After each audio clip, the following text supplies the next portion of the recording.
Hello friends, आज हम movie fatal को एक्सप्लेन करने वाले हैं जो 2020 में रिलीज़ हुई थी। इस मूवी की IMDb रेटिंग 5.4 है आउट ऑफ 10। ये एक थ्रिलर मूवी है। तो चलिए वीडियो शुरू करते हैं। मूवी स्टार्ट होती है। डेरिक और उसकी वाइफ ट्रेसी अपने फ्रेंड्स के साथ पार्टी कर रहे होते हैं। यहीं से हमें पता चलता है कि डेरिक और ट्रेसी की मैरिज अच्छी नहीं चल रही।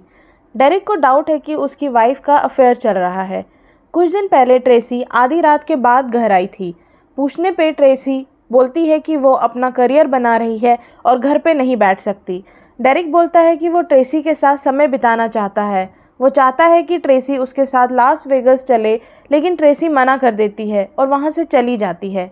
डेरिक लास वेगस पहुँचता है अपनी एक फ्रेंड की बैचलर पार्टी अटेंड करने के लिए। वहाँ डेरिक को उदास बैठा देख रेफ, जो उसका फ्रेंड है, वो उससे पूछता है कि तुम ऐसे दुखी क्यों बैठे हो। डेरिक बताता है कि उसे लग रहा है ट्रेसी का अफेयर चल रहा है। रेफ उसे कहता है ऐसा कुछ नहीं है, शादी के 7 साल बाद ऐसा लगता है। वो उसकी रिंग निकाल देता है और उसे कहता है कि अब तुम बैचलर हो, अब तुम मज़े करो। पार्टी में डेरिक की नज़र एक लड़की पर पड़ती है। दोनों एक दूसरे पर लाइन मारते हैं। डेरिक उसे अपना नाम डेरन बताता है और वो लड़की अपना नाम वैल बताती है। दोनों डांस करते हैं और किस करते हैं। फिर दोनों होटल रूम में आते हैं और इंटीमेट हो जाते हैं। नेक्स्ट मॉर्निंग डेरिक रेडी हो रहा था, तभी वैल भी उठ जाती है। डेरिक अपना फ़ोन ढूंढता है। वैल उसे बताती है उसने उसका फ़ोन रूम के सेफ में छुपा दिया है और वो उसे तब तक उसका फ़ोन नहीं देगी जब तक वो एक बार और उसके साथ सेक्स ना कर ले। वो दोनों फिर से सेक्स करते हैं और अपना फ़ोन मिलने के बाद डेरिक वहाँ से चला जाता है। डेरिक फिर से अपनी सिटी वापस आ जाता है और नेक्स्ट मॉर्निंग ऑफिस चला जाता है। वहाँ उसका कज़न टायरिन डेरिन से मिलने आता है। टायरिन कहता है उसे अपनी मॉम से मिलने जाना है, इसलिए उसे कुछ पैसे चाहिए। दोनों ब्रदर्स की बॉन्डिंग बहुत अच्छी है। रेफ डेरिक को टायरिन को पैसे देते हुए देख लेता है और कहता है उसे टायरिन को ऐसे पैसे नहीं देने चाहिए। डेरिक अपने भाई के बारे में उससे कुछ नहीं सुनना चाहता। रेफ फिर उसे कहता है कि उसके पास एक बहुत अच्छी ऑफ़र है। अगर हम इस एजेंसी को बेच देते हैं तो हम मिलियंस कमा सकते हैं। हमें कुछ भी काम करने की ज़रूरत नहीं पड़ेगी। डेरिक कहता है हमने ये कंपनी ज़ीरो से स्टार्ट की है, मैं ये कंपनी नहीं बेचूंगा। डेरिक अपनी और ट्रेसी के बीच सब कुछ ठीक करना चाहता है, इसलिए उस रात वो घर जल्दी चला जाता है और कुक करता है। ट्रेसी उसे ऐसा देख खुश हो जाती है और उनकी इवनिंग बहुत अच्छी बीतती है। रात को दोनों बहुत टाइम बाद इंटीमेट भी होते हैं, लेकिन तभी किसी आवाज़ से दोनों डिस्टर्ब हो जाते हैं।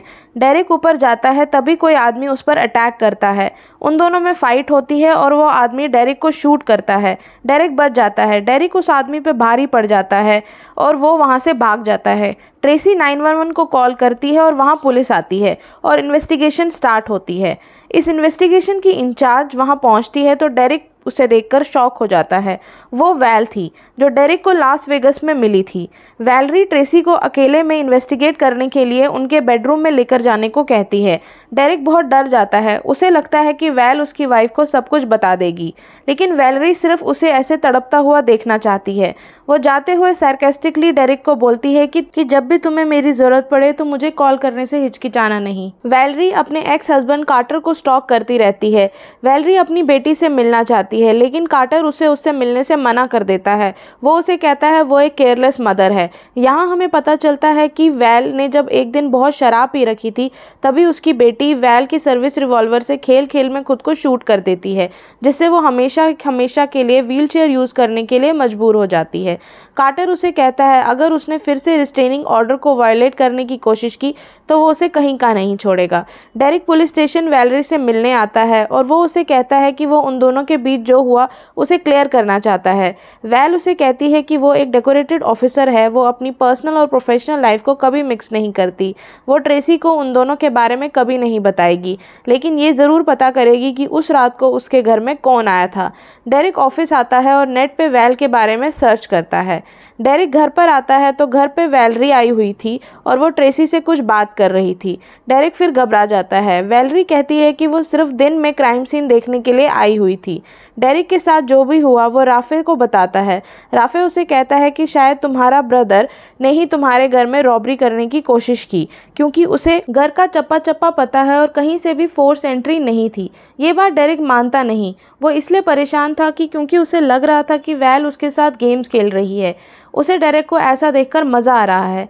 डेरेक जब वापस घर जाने वाला होता है तभी वैलेरी रास्ते में उसे मिलती है और उसे जल्दी से कार के अंदर बैठने को कहती है और फिर वो उसे एक बीच हाउस ले जाती है। एक घर को पॉइंट करते हुए उसे दूरबीन से उसे देखने को कहती है। डेरेक दूरबीन से अपनी वाइफ ट्रेसी और बिजनेस पार्टनर राफे को एक साथ देखता है। डेरेक को बहुत गुस्सा आ जाता है। वो वैल को कहता है, तुमने जो दिखाना था तुमने दिखा दिया, अब तुम यहाँ से जाओ। वैल उसे कहती है कि वो एक और बात बताना चाहती है, लेकिन जब तुम्हारा गुस्सा ठंडा हो जाए तो मुझे कॉल करना। वैल फिर से अपने एक्स हस्बैंड से मिलने जाती है और उसे कहती है कि उसने कोर्ट में अपने बेटी की कस्टडी के लिए पिटीशन किया है। कार्टर एक पॉलिटिशियन है। वो कहता है कि उसने जज को खरीद लिया है, वो उसे उसकी बेटी की कस्टडी कभी नहीं देगा और उसे धमकी देके वहाँ से भगा देता है। रात को डेरेक वैल से मिलने उसके घर आता है क्योंकि वैल ने उसे कहा था कि उसे इस केस से रिलेटेड उसे और भी कुछ बताना है। वो उसे कहती है कि राफे और ट्रेसी ने उसे मारने की कोशिश की थी। उस रात जो आदमी आया था वो इन दोनों ने डेरेक को मारने भेजा था। वैलेरी डेरेक से कहती है कि वो उसे फिर से मारने की कोशिश कर सकते हैं क्योंकि डेरेक के मरने के बाद आधी कंपनी राफ की और आधी कंपनी ट्रेसी की हो जाएगी। वो डेरेक को उन दोनों को मारने को कहती है। वैलेरी फिर से डेरेक से इंटीमेट होने की कोशिश करती है लेकिन डेरेक वहां से चला जाता है। नेक्स्ट मॉर्निंग कुछ पुलिस वाले डेरेक के घर आते हैं और उसे उनके साथ आने को कहते हैं। वैलेरी डेरेक के पास आती है। डेरेक उससे पूछता है कि इन पुलिस वालों ने उसे क्यों पकड़ रखा है। वैल उसे कुछ फोटोग्राफ्स दिखाती है जिसमें ट्रेस और रैफ की बॉडीज की पिक होती है। वैलेरी डेरेक पर इल्ज़ाम लगाती है कि उनके अफेयर का पता लगते ही उसने उन दोनों को मार डाला क्योंकि क्राइम सीन पर डेरेक की मैरिज रिंग मिली थी। डेरेक कहता है कि वो बीच हाउस पर गया ज़रूर था लेकिन उसने उन दोनों को नहीं मारा, वो उन दोनों को रंगे हाथ पकड़ना चाहता था। डेरेक का केस पूरा मीडिया में फैल जाता है। ट्रेसी के फ्यूनरल के बाद डेरेक अपनी कज़न टायरन और मॉम के साथ घर वापस आता है कि घर के बाहर ही वैलेरी उसे रोक देती है। डेरेक उसे पूछता है कि वो यहाँ पर क्या कर रही है। डेरेक वैल को कहता है कि उसने मर्डर नहीं किया है। वैलेरी कहती है कि जो ट्रिगर दबाता है या जो एक्चुअल में मारना चाहता है, दोनों में से एक्चुअल किलर कौन होता है। डेरेक शॉक हो जाता है क्योंकि उसे समझ आ जाता है कि ट्रेसी और रैफी को वैलेरी ने मारा है। वैलेरी भी एडमिट कर लेती है लेकिन वो कुछ नहीं कर सकता क्योंकि वैलेरी एक पुलिस वाली है और वो उसे झूठे केस में अरेस्ट करने की धमकी देती है। डेरेक टायरन को सब बता देता है। टायरन उसे कहता है कि वो उसकी टेंशन छोड़ दे, वैल को वो सबक सिखा के ही रहेगा। डेरेक बहुत मना करता है लेकिन टायरन उसकी एक नहीं सुनता। टायरन अपने एक दोस्त बम्पी के साथ वैलेरी को धमकाने के लिए उसके घर में घुस जाता है। टायरन उससे पूछता है कि आखिर उसने डेरेक को झूठे केस में क्यों फंसाया और वैलेरी पर गन पॉइंट कर देता है, लेकिन वैलेरी एक एक करके बम्पी और टायरन दोनों को मार देती है। इसके बाद वो टायरन के फ़ोन से डेरेक को बीच हाउस पर कॉल करके बुलाती है। डेरेक वहां पहुंचकर उससे टायरन के बारे में पूछता है। वैलेरी कहती है सेल्फ डिफेंस था, मैंने उसे मार डाला।